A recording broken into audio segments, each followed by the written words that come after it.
जय श्री कृष्ण। राधे राधे। आपके अपने चैनल धार्मिक गर्ल में आप सभी का हृदय से स्वागत है।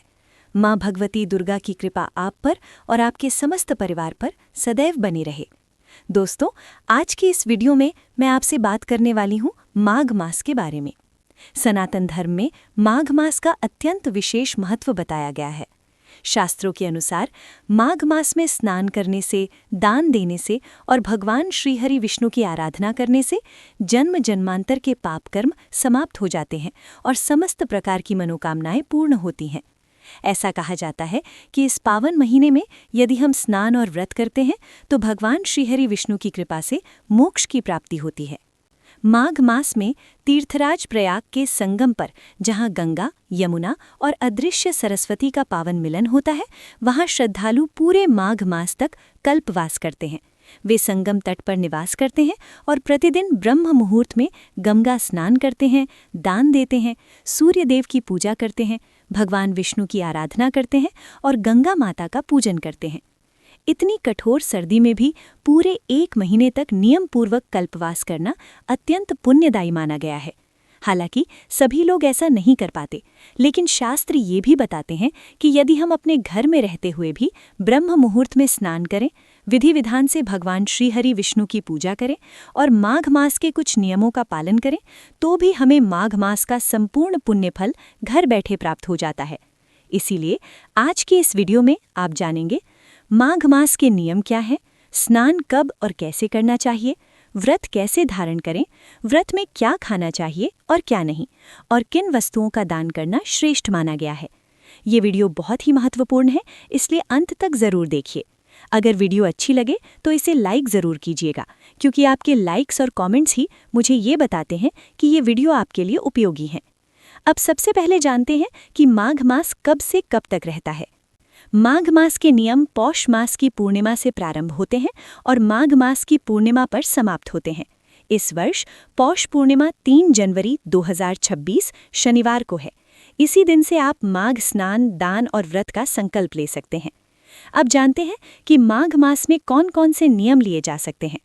जैसे हम कार्तिक मास में नियम लेते हैं, उसी प्रकार माघ मास में भी आप स्नान का नियम ले सकते हैं, व्रत का नियम ले सकते हैं, प्रतिदिन दान कर सकते हैं, मंत्र जाप की संख्या निर्धारित कर सकते हैं, किसी पुराण या स्तोत्र का पाठ प्रारंभ कर सकते हैं, दीपदान या तुलसी पूजन का नियम ले सकते हैं।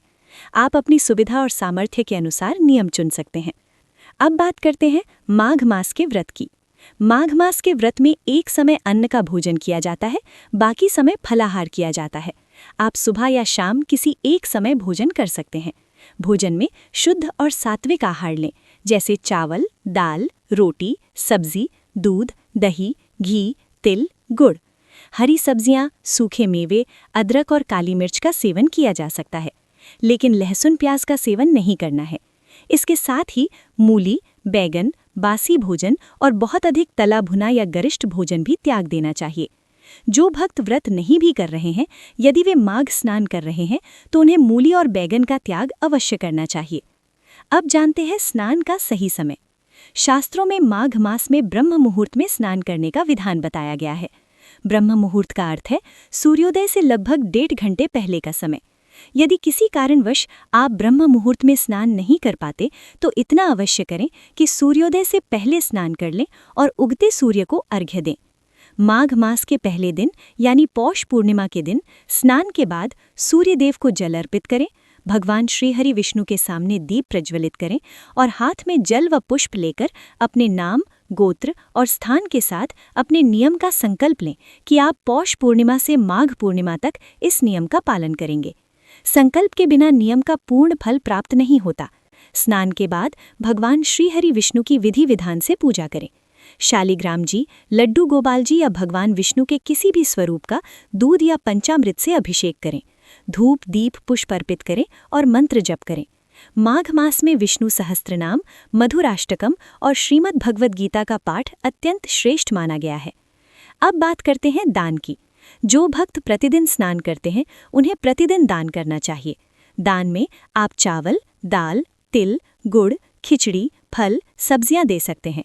दान के साथ दक्षिणा अवश्य दें, 21 रुपये, 11 रुपये या अपनी सामर्थ्य अनुसार। जो भक्त प्रतिदिन दान नहीं कर सकते वे एकादशी, अमावस्या, पूर्णिमा या चतुर्थी के दिन दान अवश्य करें। माघ स्नान करते समय जल में काले तिल अवश्य मिलाएं। ऐसा करने से संचित पाप नष्ट होते हैं, शनि राहु केतु दोष शांत होते हैं और पितृ दोष से भी मुक्ति मिलती है।